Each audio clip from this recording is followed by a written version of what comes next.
The search for a dead baby in the trunk of a car is over tonight. This all started to unfold yesterday when a Millersville police officer made a traffic stop. The driver explained that he was Muslim and on his way to bury the baby in line with the customs of Islam. Chris Conti is live now with new developments. Chris? And Jessica, when that officer from the Millersville Police Department here pulled over that blue Dodge Charger last night, the driver immediately told him that he had the body of his unborn baby child in the trunk. Not surprisingly, that story didn't sit well with officials initially, but tonight we know that the reasons behind it all were all true. I think this was a mistake made by my officer. Split-second decisions are the moments in which police officers base their careers upon.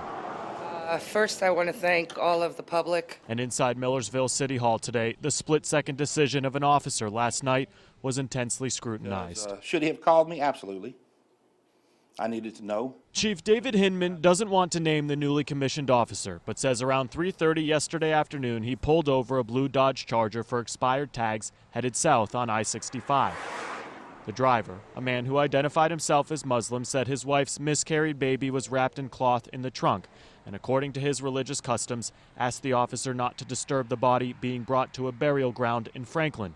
That officer then sent them on their way. The individuals that were in question yesterday indeed had a permit to transport their deceased miscarriage child.